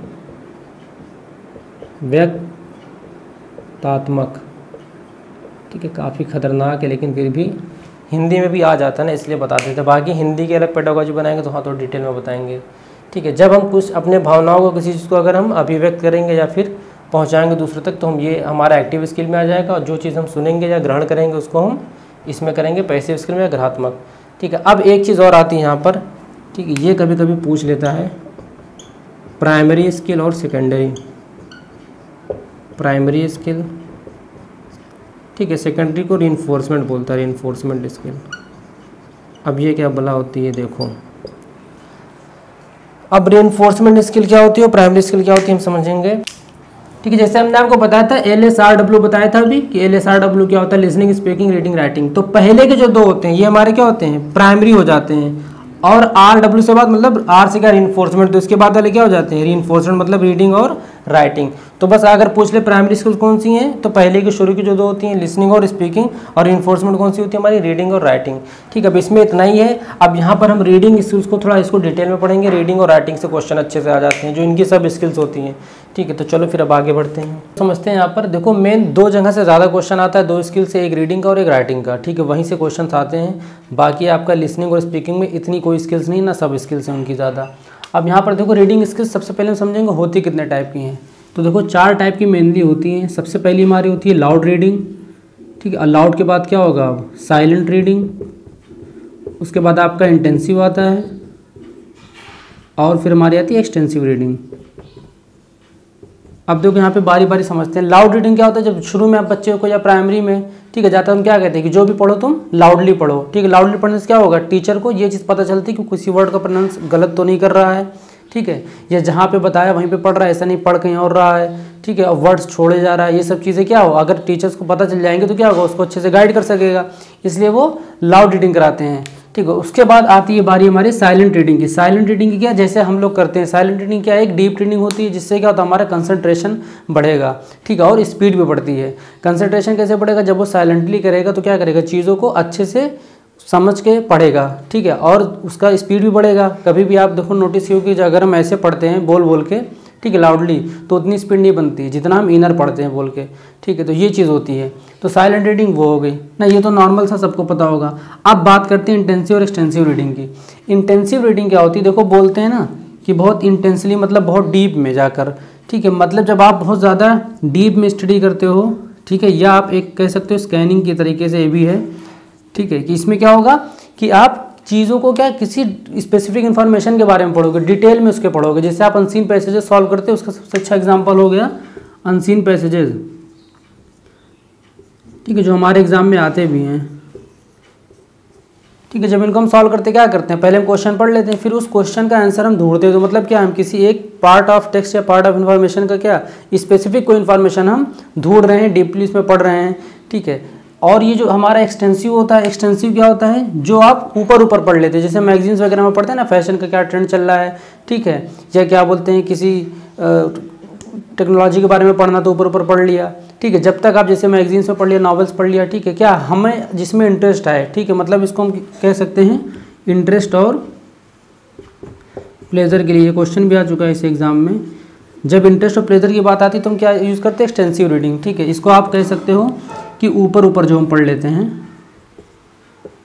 ठीक है, ऊपर ऊपर पढ़ना, इसमें ना तो कोई आपका कोई पर्पज़ है, किसी इन्फॉर्मेशन आपको सीखना है, समझना है, इसमें बस आपको ये है कि हाँ लाओ यार मैगजीन है, या लाओ ये ऊपर ऊपर पढ़ लें, किसी चीज़ का क्लाइमेक्स लास्ट में पढ़ना है तो लाओ पढ़ लें, किसी चीज़ का कंक्लूजन लिखना तो लाओ ज़रा एक बार लास्ट देख लें क्या है। ठीक है, तो इसमें क्या हो सकता है कि जो आप ऊपर ऊपर पढ़ लोगे और इंटेंसिव क्या जो आप अंदर तक अच्छे से घुस के पढ़ोगे, एकदम स्कैन कर लोगे जो भी इन्फॉर्मेशन है, तो उसको हम बोल देंगे वो इंटेंसिव रीडिंग होती है। ठीक है, अब इसके बाद एक चीज़ आती है, अब इसकी हम सब स्किल्स पढ़ते हैं कि सब स्किल्स ऑफ रीडिंग क्या होंगी। वो भी देखो 4 ही होती हैं। सबसे पहली होती है जो हमारी प्रीव्यूइंग। ठीक है, इसमें क्या होता है कि जैसे आप कुछ पढ़ रहे हो अगर, ठीक है, तो एक नॉर्मली आपने उसको देख लिया, जैसे मान लीजिए कुछ चैप्टर पढ़ना, हमने चैप्टर का नेम देख लिया और थोड़ा बहुत ऐसे देख के समझ में आ जाता है, पिक्चर्स देख के समझ में आ जाता है कि किस चीज़ के बारे में है ये चैप्टर। ठीक है, तो ऊपर ऊपर जो देख लेते हैं उसको हम बोलते हैं प्रीव्यूइंग होगा। दूसरा जो हमारा होगा प्रीडिक्टिंग होता है। ठीक है, प्रीडिक्टिंग मतलब क्या, प्रिडिक्शन लगाना, मतलब पढ़ते समय ये पता लगाना है कि आगे क्या होगा। जैसे नॉर्मली हम पढ़ते हैं ना, जैसे मान लीजिए कोई भी स्टोरी पढ़ लिया हमने, तो जैसे ही हम 2-3 वर्ड्स पढ़ेंगे तो इतना पता चल जाता है कि आगे इसके क्या होगा। ठीक है, या कोई चीज़ है जिससे आपको लग रहा है कि इससे नेगेटिव कुछ इसका रिप्लाई मिलेगा, तो आप समझ जाओगे कि अभी आगे ये डांट खाएगा, या अभी आगे नॉर्मल आप अगर स्टूडेंट टीचर की कहानी पढ़ रहे हो, स्टूडेंट ने पनिशमेंट कर दी, अब आप पढ़ रहे हो तो आगे आपको पता चल रहा है कि अब उसको टीचर को पता चलेगा, फिर वो पनिशमेंट देगी ना। इस टाइप की जब चीज़ें आपको पता चल जाती हैं पहली टेक्स्ट को पढ़ते हुए, तो क्या होता है, हम कह देते हैं हम प्रिडिक्ट कर रहे हैं, प्रिडिक्टिंग हो गया। ठीक है, ये इसकी एक सब स्किल हो गई ना। इसको हम कह सकते हैं पढ़ते समय अनुमान लगाना। तो अनुमान लगाना तुक्का लगाना में फ़र्क है। अनुमान आप क्या सोच समझ के लगा लेते हो। ठीक है, तो वही चीज़ हो गया कि तीसरा जो हो गया हमारा, इसके बाद आ जाता है आपका स्किमिंग। ठीक है, अब स्किमिंग को आप उससे रिलेट कर लेना एक्सटेंसिव रीडिंग से। ठीक है, मतलब क्या हो गया कि बस ऊपर ही ऊपर आपने देख लिया, मेन पॉइंट देख लिया। ठीक है, यहाँ पे कह सकते हैं मेन पॉइंट्स को पढ़ लिया आपने, या फिर आपने सीधे क्लाइमैक्स ही पढ़ लिया कि एंड में क्या होना है लाओ देख लें। ठीक है, इसको क्या बोलते हैं, हम स्किमिंग बोलते हैं। इसमें आपको कोई डिटेल स्टडी नहीं करनी है। ठीक है, शॉर्ट स्टडी रहती है, बस ऊपर ऊपर आपने देख लिया, बस वो हो गया स्किमिंग। चौथा होता है हमारा स्कैनिंग। ठीक है, स्कैनिंग क्या होता है, इसको आप इंटेंसिव से रिलेट कर लेना। ठीक है, लाइक इंटेंसिव लिख लो यहाँ पर, जिससे आपको क्या चीज़ें याद रहेंगी, रिलेट करके पढ़ोगे। ठीक है, इसमें क्या करते हो आप, डिटेल्ड स्टडी करते हो, डिटेल्ड स्टडी करोगे, प्लस यहाँ पर किसी स्पेसिफिक इन्फॉर्मेशन के लिए भी कह सकते हो। ठीक है, वही एग्जांपल है अनसीन पैसेज का यहाँ पे भी, कि जैसे भी आप पैसेज सॉल्व करते हो क्या किसी स्पेसिफिक इन्फॉर्मेशन के लिए पढ़ते हो वहाँ पर, तो ये हो गया आपका स्कैनिंग। ये 4 होती हैं, इनको आप ऐसे याद रख लेना, प्रीव्यूइंग, प्रिडिक्टिंग, स्किमिंग, स्कैनिंग। ठीक है, ये ज़्यादा इंपॉर्टेंट है रीडिंग स्किल्स की, या सब स्किल्स से पूछ लेता है।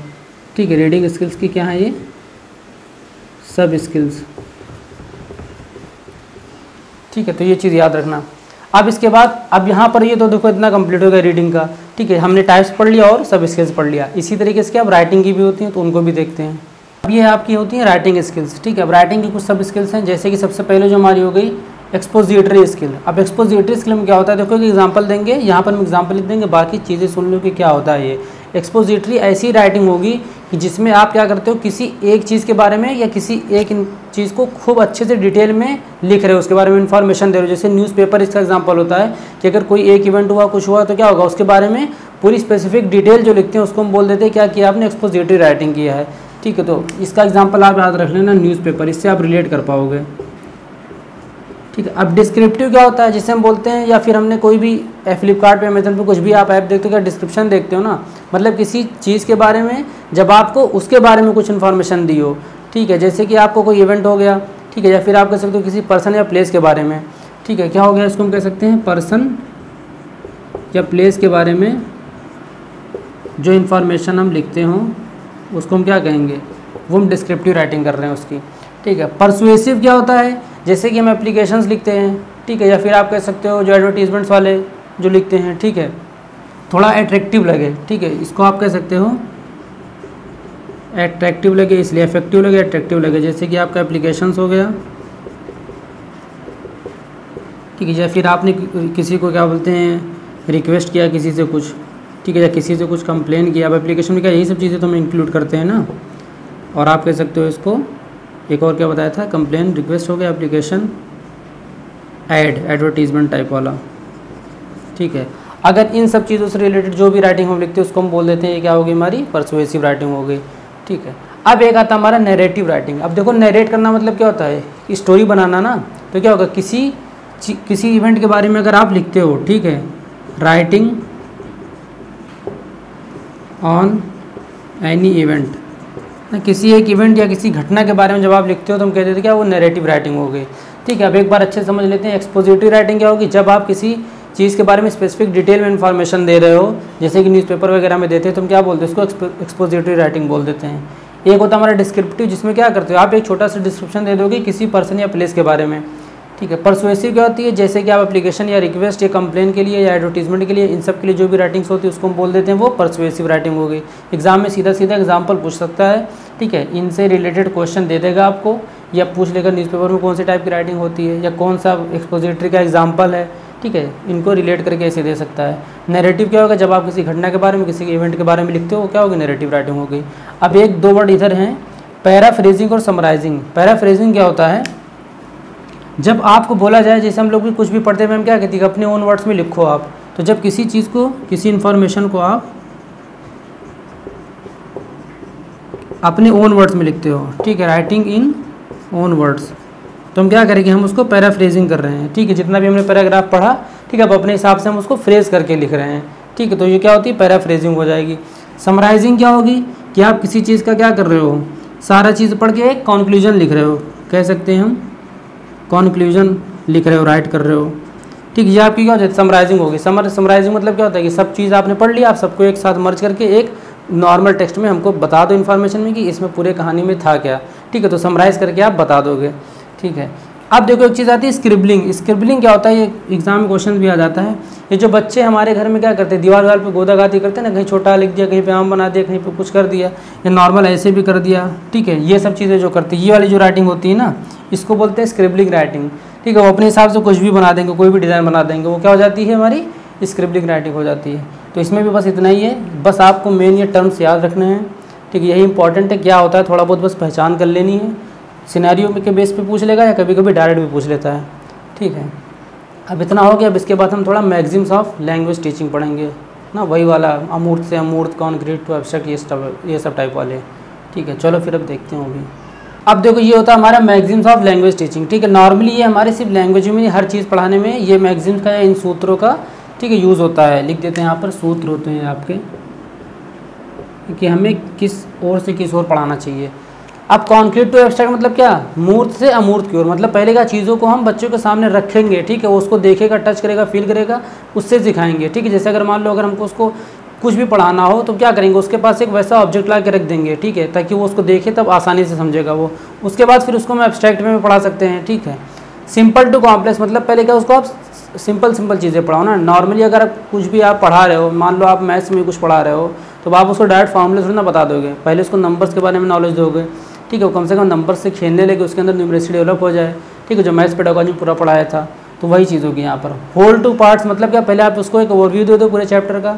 ठीक है, जब उसको आप होल में वैसे पढ़ा दो, बाद में आप क्या करो, उसको पर्टिकुलर चीज़ों को अच्छे से स्पेसिफिक तरीके से पढ़ाओ। ठीक है, होता है क्या, जैसे भी हम लोग पढ़ते हैं, हम लोग पहले क्या, मान लीजिए अगर हमें सोलर सिस्टम ही पढ़ना था, तो हमने 5th में, 4th में, 3rd में, 6th में, सब में क्या नॉर्मल ऐसे पढ़ा था, एक वो होल हमारा था।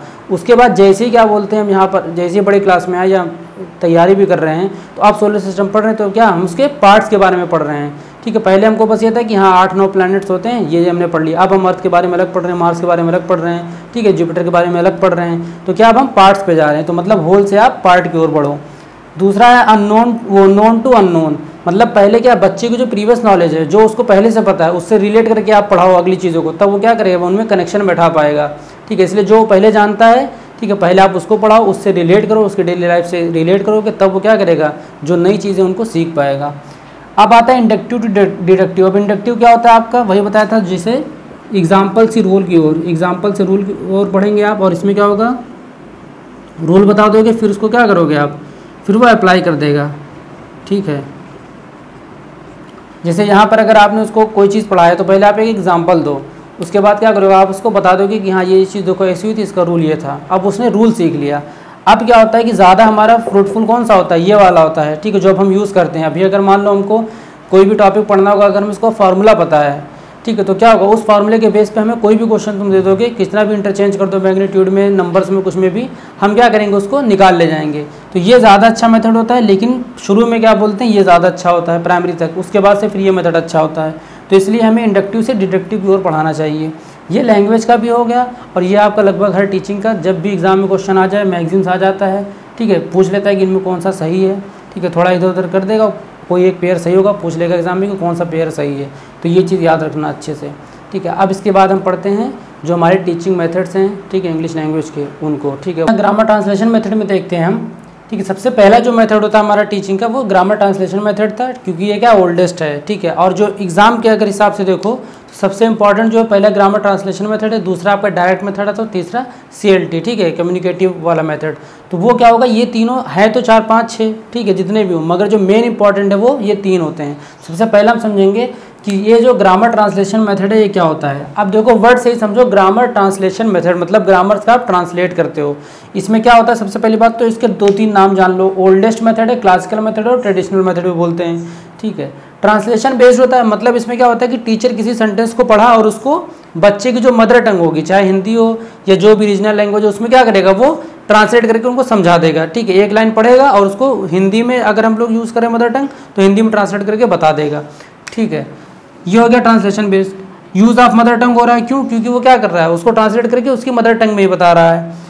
ये क्या करता है, फोकस करता है रीडिंग और राइटिंग पर, ठीक है, क्योंकि देखो बच्चा क्या करेगा, रीड करेगा, उसको बता देंगे टीचर कि ये सेंटेंस तुमने पढ़ा, इसका हिंदी में ये मतलब है, ठीक है। अब इससे क्या वो उस स्ट्रक्चर को, सेंटेंस को, वहाँ पे रूल्स को, इन सबको समझ पाया, बिल्कुल नहीं। अब अगर उसको बोलना होगा तो बोल पाएगा, बिल्कुल नहीं बोल पाएगा। तो यहाँ पे क्या हो जाएगा, उसके में प्रोनाउंसिएशन को कोई अटेंशन नहीं मिली, स्पीकिंग और इंटोनेशन को कोई अटेंशन नहीं मिली, ठीक है। ना तो वो प्रोनाउंस सही से कर पाएगा चीज़ों को, और ना तो वो कम्युनिकेट कर पाएगा किसी से, कुछ इंग्लिश में या जो भी लैंग्वेज आप सिखा रहे हो उसमें बातचीत नहीं कर पाएगा, क्योंकि उसको क्या है, बस वो एक पैसिव की तरह काम करता है इसमें, कि टीचर ने जो पढ़ा, जो बता रही वही हम सुन लिए, ठीक है। इंटोनेशन, अब इंटोनेशन क्या होता है, जो हम लोग जो बोल रहे हैं, जैसे अभी हम बोल रहे हैं, ठीक है, कभी कभी हाई पिच जा रही, कभी लो पिच जा रही है ना। रीडिंग के टाइम क्या होता है कि हमें फुल स्टॉप पे रुकना है, कॉमा पे थोड़ा और स्लो होना है, ठीक है, या फिर हमें ये चीज़ तेज़ से पढ़नी है, इसमें एक्सप्रेसिव वे में पढ़ना है।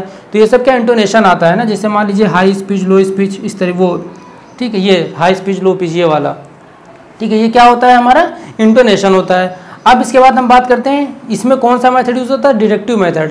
मतलब क्या होगा कि आपको रूल पहले बता दिया जाएगा, उसके बाद फिर आपको उसके एग्जाम्पल्स दिए जाएंगे, ठीक है। जैसे मान लीजिए अगर हमें कोई चैप्टर पढ़ाना है इंग्लिश के ग्रामर में ही, मान लीजिए हम एडजेक्टिव पढ़ा रहे हैं, तो हम क्या पहले एडजेक्टिव के डेफिनेशन बता देंगे, ठीक है, कि एडजेक्टिव क्या होते हैं, क्वालिटेटिव वर्ड्स होते हैं, ऐसे वर्ड जो किसी को क्वालिफाई करते हो, किसको, नाउन या प्रोनाउन को, उनको क्या बोलेंगे, एडजेक्टिव बोलेंगे, जो विशेषता बताते हो, ठीक है, विशेषण बोलते हैं उसको।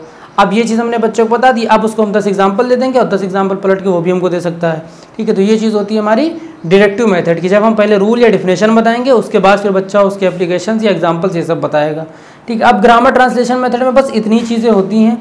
अब जो डायरेक्ट मेथड होता है इसका जस्ट उल्टा होता है, ठीक है। यहाँ पर इसको अच्छे से नोट कर लेना चाहिए, या तो स्क्रीनशॉट ले लेना, ठीक है। यहाँ पर हम ध्यान देते हैं मेन चीज़, जो हमारा डायरेक्ट मेथड है इससे रिलेट करके पढ़ेंगे, क्योंकि वो क्या होता है, इसकी जगह पे आया, कुछ इसमें कमी थी, जैसे कि ये कमी होगी, प्रोनाउंसिएशन नहीं होता स्पीकिंग में, ठीक है। इन सब में स्पीकिंग, लिसनिंग, इन सब में फोकस नहीं करता है, ये सिर्फ रीडिंग और राइटिंग पे फोकस करता है। तो क्वेश्चन कैसे आता है एग्जाम में, पूछ लेता है कि कौन सा मेथड जो ट्रांसलेशन बेस्ड होता है, तो भी ये होता है, किस मेथड में मदर टंग का यूज़ होता है, तो भी यही वाला होगा, कौन सा ओल्डेस्ट क्लासिकल या ट्रेडिशनल मेथड है, तो GTM है। और फिर यहाँ पूछेगा आपका कि रीडिंग और राइटिंग में फोकस कौन सा मेथड करता है, GTM करता है। कौन सा मेथड होता है जो प्रोनाउंसिएशन में नहीं, ये 2016 का क्वेश्चन है ये, कि जो प्रोनाउंसिएशन पर बहुत लिटिल या एकदम नो अटेंशन, कोई भी यहाँ पर कोई इसका प्रभाव नहीं पड़ता है प्रोनाउंसिएशन पे, तो कौन सा मेथड होगा, यही वाला हो जाएगा। और कौन सा मेथड हम यूज़ करते हैं डिडक्टिव, किस में, तो GTM में, ठीक है। अब हम पढ़ते हैं डायरेक्ट मेथड, और इसको देखना इसी से रिलेट, जस्ट इसका अपोजिट हो जाता है वहाँ पर, वो भी देखते हैं। डायरेक्ट मेथड क्या होता है, सबसे पहली बात तो ये नेचुरल रिफॉर्म्ड मेथड है, क्योंकि जो हमारा GTM था वो अननेचुरल मेथड था, ये उसका क्या है, अपोजिट है। मतलब क्या, GTM की जगह पर इसको लाया गया था, ठीक है। ये GTM का अपोज करता है डायरेक्ट मेथड। इसमें क्या हो गया, रिफॉर्म्ड तभी हम बोलते हैं क्योंकि ये इसकी जगह पर दोबारा बनाया गया। अब no use of mother tongue, इसमें क्या होगा, मदर टंग का यूज़ नहीं होगा, जैसा कि हमारे ग्रामर ट्रांसलेशन मेथड में होता था, ठीक है। डायरेक्ट जो भी लैंग्वेज आप पढ़ रहे हो उस लैंग्वेज को इसमें पढ़ाया जाएगा, उसी की लैंग्वेज में, ठीक है। कोई ट्रांसलेशन वहाँ पर नहीं होगा, तो कोई मदर टंग का यूज़ नहीं होगा। ये ज़्यादा फोकस करता है आपका स्पीकिंग और लिसनिंग पे, ठीक है। मतलब जैसे भी अगर आपको इंग्लिश सिखा रहे हैं तो हमने बोला क्या बोलते हैं, कुछ भी हमने एग्जांपल दे दिया, इंग्लिश में दे दिया और आपको उसी को इंग्लिश में समझा दिया, ठीक है, वहाँ पर हमने आपका मदर टंग का यूज़ नहीं किया। तो ये कौन सा होता है, हमारा डायरेक्ट मेथड होता है। इसमें क्या अप्रोच होती है, इंडक्टिव मेथड की, मतलब पहले हम कोई एग्जाम्पल दे देंगे और फिर एग्जाम्पल से रूल की तरफ, ठीक है। पहले हम छोटे मोटे एग्जाम्पल देते जाएंगे, फिर आपको एक हम रूल बता देंगे या एक स्ट्रक्चर बता देंगे। इसमें बेसिकली क्या होता है, स्ट्रक्चर की तरह होता है। जैसे मान लीजिए आपने उसको सब्जेक्ट और वर्ब ऑब्जेक्ट ये सब चीज़ें जो होती हैं स्ट्रक्चर की तरह, ठीक है, उस टाइप का मेथड होता है ये। तो ये हमारा फोकस करेगा स्पीकिंग लिसनिंग पर। अब जो इसमें बचा है किस पे नहीं फोकस करेगा, रीडिंग और राइटिंग पे नहीं फोकस करेगा। तो जो वहाँ पे कमी थी उसको इसने दूर तो किया, मगर इसमें भी कुछ कमी आ गई। और इसको जिस मेथड ने अपोज किया था वो आपने देखा होगा, डॉक्टर वेस्ट मेथड एक आता है, डॉक्टर वेस्ट मेथड, ठीक है। ये उतना इंपॉर्टेंट नहीं, बस इतना समझ लो कि क्या इसका अपोज इसने किया था, ये इस मेथड के अगेंस्ट था, डॉक्टर वेस्ट मेथड, ठीक है। तो ये आपका हो गया डायरेक्ट मेथड। बस इसमें देख लो उससे रिलेट करना है एकदम जो जीटीएम था। चाहे तो एक जगह पे ऐसे लिख लेना, बोर्ड पे जगह नहीं तो वरना हम लिख देते हैं कि यहाँ पर ये नेचुरल होगा, यहाँ पर यूज़ ऑफ मदर टंग हो जाएगा, ये स्पीकिंग रीडिंग और राइटिंग पे फोकस करेगा और यहाँ पर डिडक्टिव होगा, ठीक है। ये डिफरेंस याद करोगे तो और अच्छे समझ में आएगा। इसके बाद अब बचता है जो लास्ट मेथड होता है हमारा CLT, ठीक है, उसको देखते हैं। यहाँ पर समझते हैं जो CLT मेथड होता है, कम्युनिकेटिव लैंग्वेज टीचिंग। देखो वर्ड सही समझ लो, कम्युनिकेटिव लैंग्वेज मतलब लैंग्वेज से कैसे हम कम्युनिकेट करेंगे। तो जब भी हम कम्युनिकेट करेंगे क्या करेंगे, लैंग्वेज का यूज़ करेंगे। तो ये फोकस करता है कि आप लैंग्वेज को यूज़ कैसे करते हो, लिखना पढ़ना ये भूल जाओ, आप उसका यूज़ कैसे करते हो कम्युनिकेशन के दौरान, या कम्युनिकेशन जब आप एक दूसरे से करते हैं तो लैंग्वेज का यूज़ कैसे करते हैं। जैसे अगर मान लीजिए हमसे कोई बड़ा मुझसे कैसे बात करेंगे, आपसे बात करेंगे, तो ये हमें कहीं कोई ग्रामर रूल तो नहीं है ना इसका ना, ये क्या है, एक आपको यूज़ करने का एक तरीका बताएगा कि लैंग्वेज को इस तरीके से यूज़ करके आप बोलेंगे। ये होता है चाइल्ड सेंटर्ड, ठीक है, क्योंकि इसमें क्या बच्चे पे कोई बहुत ज़्यादा बोझ नहीं होता है, ठीक है। बच्चे के हिसाब करें तो बच्चा इसमें क्या एक्टिव रहता है। अगर हमको ये मेथड सिखाना, हम सामने बच्चे को बैठा लेंगे, एक टॉपिक दे देंगे आपस में कि चलो तुम हमारा हाल पूछ लो, हम तुम्हारा हाल पूछ लें, तो क्या होगा, वो कम्युनिकेट करेंगे हम लोग, ठीक। तो ये हमारा कौन सा हो गया, चाइल्ड सेंटर्ड मेथड हो गया। दूसरी बात ये बेस्ट मेथड है, क्योंकि चाइल्ड सेंटर्ड जहाँ पे भी है तो जाहिर सी बात है बेस्ट मेथड तो हो ही सकता है। Encounters with real life situation, इसमें क्या होता है कि आप रियल लाइफ सिचुएशन के बेस्ड पर बच्चों को सिखाते हो, पढ़ाते हो, ठीक है। जैसे हम बोलते हैं कम्युनिकेशन करना है तो क्या कोई एक टॉपिक देंगे ना कि मान ले चलिए आप अपने पापा से कैसे बात करते हैं, या अपने टीचर से कैसे बात करेंगे, या आप सफ़र कर रहे हो ट्रेन में हो, या आप किसी अजनबी से कैसे बात करोगे। ये सब क्या हो गया, एक आप उसको रियल लाइफ से रिलेट करके पढ़ा रहे हो, ठीक है। जहाँ पर भी रियल लाइफ से रिलेट करना हो, चाइल्ड सेंटर्ड, ये सब क्या एकदम अच्छे पॉजिटिव वाले ऑप्शन होते हैं, इन्हीं को चुनना। अपोज्ड स्ट्रक्चरल टीचिंग, ये क्या डायरेक्ट मेथड की तरह होता है। स्ट्रक्चरल टीचिंग वही जो मैंने बताया था अभी, जिससे मान लीजिए सब्जेक्ट वर्ब फ्रॉम ऑब्जेक्ट ये सब अगर आप उसको पढ़ा रहे हो फिर कम्युनिकेट कराओगे तो उसको दिक्कत होगी। यहाँ पे उसको रूल से इन सब से मतलब नहीं है, उसको बस ये कि हमको लैंग्वेज को यूज़ करना है, हमको बोलना है, ठीक है। कि कोई भी भाषा अगर हमें सीखनी है तो इसके हिसाब से होता है कि आप उसको बिना कम्युनिकेशन के नहीं सीख सकते हो, बातचीत करके ही आप किसी भाषा को सीख सकते हो। और वो काफ़ी हद तक सही भी है, सच भी है। पढ़ के आप कितना भी आप इंग्लिश पढ़ लो, 10 कोचिंग कर लो जाके चाहे जिस इंस्टीट्यूट में, जब तक आप उसको घर में नहीं बोलोगे या आपस में नहीं वैसा कन्वर्सेशन करोगे तब तक आप उस लैंग्वेज को नहीं सीख पाओगे। तो ये बस उसी के बारे में है, ठीक है। तो 3 मेथड मेन हो गए हमारे, grammar translation method, direct method और CLT मेथड, ठीक है। ये इसको अपोज करता है स्ट्रक्चर और डायरेक्ट को। बाकी ये इसकी कुछ खूबियाँ, इनको अच्छे से शॉर्ट ले लो चाहे लिख लेना, यहीं से क्वेश्चन आ जाता है, पूछ लेगा चाइल्ड सेंटर मेथड कौन सा होगा इसमें से, या बेस्ट मेथड कौन सा होता है, ठीक है। और best method of grammar teaching एक होता है, वो होता है फंक्शनल ग्रामर टीचिंग मेथड, ठीक है। फंक्शनल मेथड आप उसको कह सकते हो, ये याद रखना एग्जाम में आ चुका है ये। अगर पूछे ग्रामर पढ़ाने के लिए सबसे बेस्ट मेथड कौन सा था तो फंक्शनल, ठीक है, जिसको हम कंटेक्स्ट के फॉर्म में पढ़ाते हैं, ठीक है। तुम बस ये वर्ड रट लेना, अगर कंटेक्स्ट आ गया और ये ऑप्शन में आएगा तो यही वाला हो जाएगा, ठीक है। अब ये हो गया हमारा मेथड कंप्लीट, ठीक है। बाकी 2-3 जो मेथड है वहाँ से उतने क्वेश्चंस नहीं आते हैं, अभी इतना ही तैयार कर लो तो बहुत है, ठीक है। आपको टॉप नहीं करना, उसमें क्वालिफाई करना अच्छे नंबर से, तो उसके लिए इतना इनफ है। अब जो यहाँ पर हैं कुछ जो आपकी डिसेबिलिटीज़ होती हैं, ठीक है, उनको हम समझ लेते हैं। डिटेल्ड उसका वीडियो आई बटन पे आ रहा होगा, आप वहाँ से देख लेना, जहाँ पर सारी बीमारियों के बारे में लिखा है, ठीक है। और उनमें क्या क्या प्रॉब्लम होती हैं, कैसे क्या उनका सिम्टम आप पहचानोगे, कैसे उनका क्या सॉल्यूशन होगा, वो चीज़ है, ठीक है। यहाँ पर हम मेन 3 बीमारी लिख लेते हैं जो हमेशा आती है, ठीक है। और रीडिंग राइटिंग से संबंधित है, वो डिसलेक्सिया हो गई आपकी, ठीक है, डिस्ग्राफिया हो गई, ये तो आता ही आता है, और डिसकैलकुलिया। अब देखो डिस्ग्राफिया, ग्राफ माने क्या होता है, जहाँ पे भी लिखने का आ जाएगा, मैंने बोला था ना, तो ये राइटिंग से रिलेटेड जो भी डिसेबिलिटीज़ होंगी उनको बोलते हैं, ठीक है। मतलब बच्चा लिख नहीं पाता है, ठीक, अनएबल टू राइट, ये सब चीज़ें। ये हो गई आपकी डिसकैलकुलिया। कैलकुलिया क्या, मैथ्स रिलेटेड है, जब मैथमेटिकल चीज़ों में अगर उसको प्रॉब्लम होगी, ठीक है, चीज़ों को, नंबर्स को समझ नहीं पा रहा है, जोड़ नहीं पा रहा है, घटा नहीं पा रहा है, कुछ भी चीज़ें हैं, ठीक है, जो मैथ से रिलेटेड होंगी वो क्या होंगी, उसको डिसकैलकुलिया बोलेंगे। डिसलेक्सिया क्या होता है, ये आपका एक रीडिंग डिसऑर्डर होता है। इसमें बच्चा क्या करता है, कोई शब्द अगर आपने उसको दे दिया जैसे बी, तो उसको डी पढ़ेगा या डी लिखेगा, ठीक है, तो रीडिंग राइटिंग दोनों हो जाता है। ये मेनली ये रीडिंग डिसऑर्डर पूछता है आपसे कि रीडिंग डिसऑर्डर कौन सा इनमें से, तो ऑप्शन में जो भी रहेगा ये रहेगा, इसको कर देना क्लिक। और ये जो डिस्ग्राफिया है ये आपका प्योर राइटिंग से रिलेटेड है, इसमें राइटिंग से संबंधित जो है। बाकी जो और डिटेल में जानना होगा तो आई बटन पे क्लिक करें, या फिर वो डिस्क्रिप्शन में लिंक दे देंगे, वहाँ पे देख लेना, और आई बटन पे क्लिक करके देख सकते हो भाई आके। तो चलो फिर अब इसमें इतना ही इंग्लिश पेडागोजी में। जिसने मैथ्स पेडागोजी की क्लास नहीं करी है देख लेना, काफ़ी अच्छा उसको प्यार मिला है, थोड़ा बहुत आप भी दे देना, और बाकी चैनल को सब्सक्राइब वगैरह कर देना, सब कुछ कर दो। बाकी आगे और भी वीडियोज़ हम पढ़ाते रहेंगे, तो मिलते हैं नेक्स्ट वीडियो में। तब तक के लिए अपना ख्याल रखो और तैयारी अच्छे से करो। Bye bye.